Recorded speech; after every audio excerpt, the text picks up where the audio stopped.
He was really wanting to try and achieve was to pass on his own sense of spirituality with the land. And he believed that the Creator flowed through him as much as it flowed through all other life forms.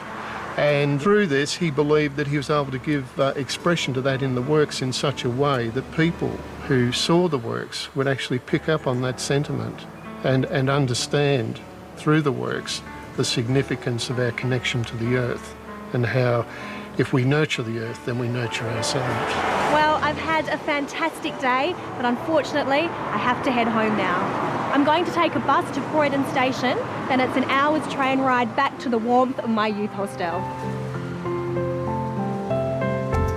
Osamu Tezuka is Japan's most important manga artist, best known as the creator of Astro Boy and Kimba the White Lion. This exhibition, curated by Philip Brophy for the National Gallery of Victoria, introduces audiences to the extraordinary range of manga art. This is an exhibition focused on Japan's most important historical manga artist, Osamu Tezuka. Manga basically translates as immoral pictures. We understand it to be the Japanese equivalent of what we in the West refer to as comics. But everything you think that comics are, that defines what manga isn't. It's the complete inverse, which basically means it's not puerile, it's not trashy and disposable. It is definitely part of popular culture, but within a Japanese cultural tradition, the joining of image with words to tell stories goes back many centuries through scroll paintings and screens, and manga is a 20th century version of that. So on the surface it looks like comics as we know them, but to the Japanese eye it's quite different.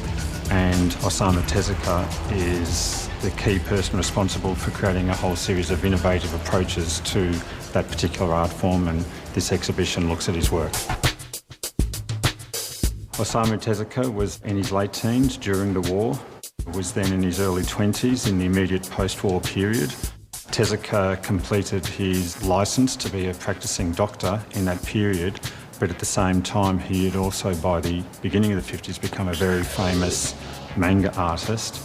As part of his post-war pacifist concerns, based on his own personal experiences, like many Japanese people involved in the war, he vowed to find a way to resolve that within himself, and so he rejected medicine as a practice and figured that it was more important to preach about the preciousness of life and all life forms than it was to merely fix dying bodies in the case of war. There you go, Astro Boy! The most famous character that Tezuka created, of course, is Astro Boy.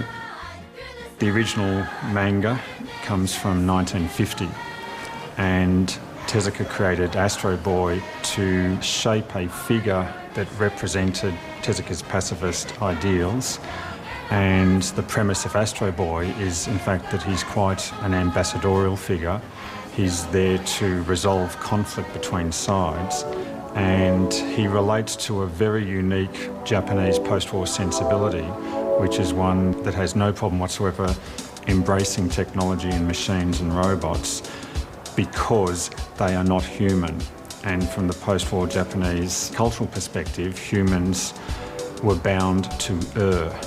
And so a robot such as Astro Boy was one who could perceive the ultimate consequences of human actions and could rationally, yet emotionally and psychologically at the same time, due to his programming, work out how to best resolve issues of conflict. Kimba the White Lion would be another figure that many audiences around the world might be familiar with through the animated series, and Kimba does the same as Astro Boy, except Kimba is someone that resolves conflicts between the animal kingdom and humans.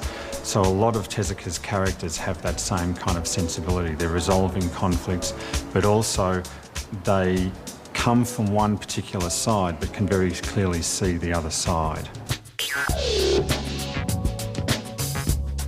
This is an exhibition that started in Victoria at the National Gallery of Victoria. It commenced work on this 9 years ago, working with Tezuka Productions in Tokyo. It all started from the president of Tezuka Productions, Mr Matsutani, asking if I could get an exhibition of Tezuka's original manga work somewhere in Australia, to which I said, yes, I shall do this. And I'm very glad that I finally was able to carry off what I promised him. And the exhibition has gone from Victoria to here in Sydney, Arco in New South Wales, and then after this it goes to the Asian Art Museum of San Francisco, and it's actually the first time Tezuka's work will actually go back into America. This exhibition's been, I think, very successful in conveying to people that this ain't kid stuff. This isn't comics as you had thought they might be.